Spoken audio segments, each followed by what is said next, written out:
भीष्म पितामह और शकुनी में यही अंतर है कि दोनों महाभारत के चर्चित पात्र हैं और दोनों दुर्योधन के साथ खड़े हैं और दोनों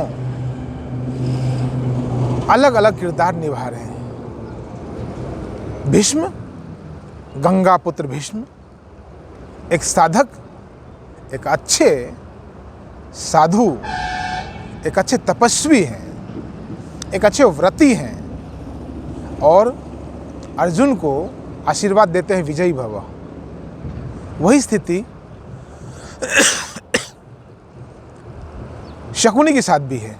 शकुनी अपने भांजे को, अपने प्रिय भांजे को, दुर्योधन को वही आशीर्वाद देते हैं विजयी भव। एक विजयी हो जाता है, एक नहीं हो पाता है। जानते हैं अंतर क्या है? वह जो अंतर है वही दोनों के बीच जो भीतर है वो भेद का कारण है। वही दोनों में अंतर है, वही भेद है। उतना ही फर्क है शकुनी में और भीष्म पितामह में। शब्द एक ही हैं, विजयी भव। भाषा एक ही है, विजयी भव। भाव भी एक ही है, विजयी भव। लेकिन व्यक्तित्व अलग अलग है। एक की बात सिद्ध हो जाती है, दूसरे की बात खाली चली जाती है। शकुनी भी हो सकता था एक अच्छा साधु, एक अच्छा साधक, नहीं हो पाया।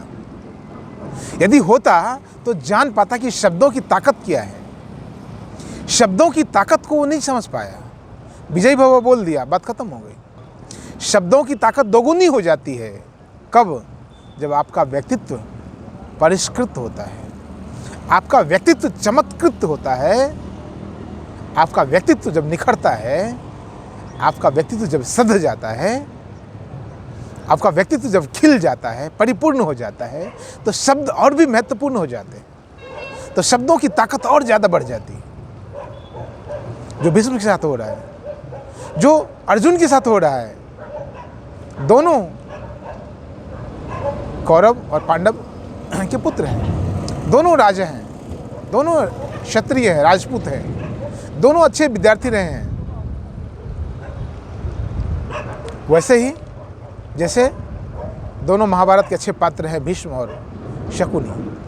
तो मैं शकुनी से कहना चाहता हूं और शकुनी जैसे लोगों से कहना चाहता हूं कि आपके लिए भी अध्यात्म में डूबने की गुंजाइश थी।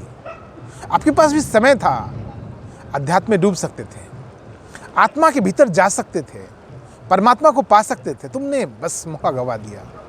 मैं आज के संदर्भ में अपने सभी लोगों से, सभी मित्रों से कहना चाहता हूँ, मैं आप सबको शकुनी नहीं कह रहा, मैं आपसे यह कहना चाहता हूँ जो भूल शकुनी से हुई वो आप मत करना। आज भी महाभारत चल रहा है एक तरह से, आज भी हर जगह युद्ध चल रहे हैं, आज भी चुनौतियाँ कम नहीं हैं। उन चुनौतियों के बीच अपने आप को साधक बनाना। मैं ये नहीं कह रहा कि दाढ़ी बढ़ा लेना, मेरी तरह से भगवा वस्त्र पहन लेना, ये नहीं कह रहा मैं आपसे। मैं कह रहा साधक बन जाना, एक साधु बन जाना। आप साधना सीख लेना। जैसे आप साधना सीखोगे, आप दुनिया की तमाम तरह की जो परेशानियों से बच जाओगे। उसमें आप अपने हिसाब से अपने आप को एडजस्ट करना सीख जाओगे। हम जैसे साधु भी तो इसी समाज के अंग है ना, इसी समाज में रहते हैं, हमें भी परेशानी का सामना करना पड़ता है। हमें भी वो सब कुछ, सारी चुनौतियों का सामना करना पड़ता है जिसका आपको करना पड़ता है, क्योंकि हम दोनों एक ही समाज में रहते हैं। हम जैसे साधु और आप जैसे गृहस्थ एक ही समाज में रहते हैं, तो चुनौतियां भी समान हैं। कभी कभी तो मुझे लगता है साधुओं को ज़्यादा चुनौतियों का सामना करना पड़ता है कि रास्ते में चलते लोग कुछ बोल के चले जाते हैं।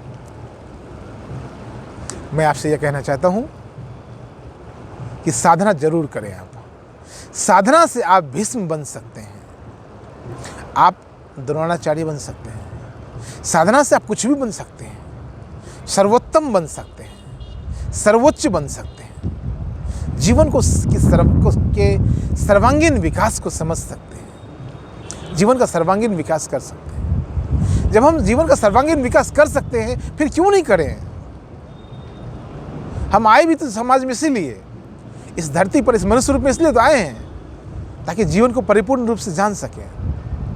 आप साधना करना, और जल्दी ही मैं आप सबों से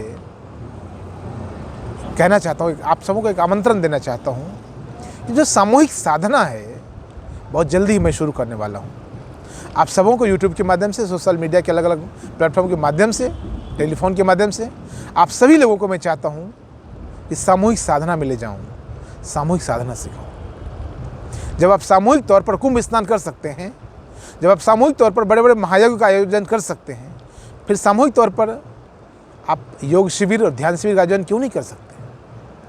आप सामूहिक तौर पर योगी क्यों नहीं बन सकते? जब आप सामूहिक तौर पर यजमान बन सकते हैं तो योगी क्यों नहीं बन सकते? साधक क्यों नहीं बन सकते? आज आवश्यकता है अधिक से अधिक लोगों को साधक बनने की। आज आवश्यकता है अधिक से अधिक लोगों को साधु बनने की, अध्यात्म में रुचि रखने की। अध्यात्म में रुचि यानी स्वयं में रुचि, आत्मा में रुचि। आप अपने आप को जानना चाहते हैं ना, अपने आप के साथ जीना चाहते हैं ना, अपने आप के साथ जीवन को की परिपूर्णता के साथ रहना चाहते हैं ना, उसका एक ही मार्ग है, वो है अध्यात्म। और उस अध्यात्म में मैं आपको लाना चाहता हूँ। यही मेरा प्रयास है, यही मेरी साधना है। मैं अधिक से अधिक लोगों को एक साथ ध्यान करवाना चाहता हूँ, पूजा की अलग अलग विधि बताने का प्रयास करना चाहता हूँ, ताकि जब एक साथ बहुत सारे लोग ध्यान करेंगे, ताकि जब एक साथ बहुत सारे लोग समाधि में डूबेंगे, जब एक साथ बहुत सारे लोग एक भाव में डूबेंगे तो ऊर्जा का विस्फोट होगा। फिर वहाँ पर जो कमतर लोग हैं वो भी बराबर हो जाएंगे, जो थोड़े कम साधक, छोटे साधक हैं, वो भी बराबरी में आ जाएंगे। शायद इसलिए भगवान बुद्ध ने कभी कहा होगा, बुद्धम शरणम गच्छामि, धम्मम शरणम गच्छामि, संघम शरणम गच्छामि। संघ की शरण में जाओ। जब हम संघ में जाते हैं, अक्सर साधक भटक जाते हैं, क्योंकि अकेले अकेले में चले जाते हैं, एकांत में चले जाते हैं। मैंने इसमें पूर्व भी बात कही है। यदि आप समूह में रह कर साधना करेंगे, आपको पता चलेगा कि सामूहिक ऊर्जा का विस्फोट क्या होता है, सामूहिक ऊर्जा आपके लिए कितना बड़ा मददगार बनती है। आप सबों को बहुत जल्द ही हरिद्वार में या देश के किसी और भाग में आप सबों को सामूहिक साधना के लिए बुलाऊंगा और आप सबों को वो बतलाने का प्रयास करूंगा जो मैं जानता हूँ। बहुत बहुत धन्यवाद, बहुत बहुत धन्यवाद।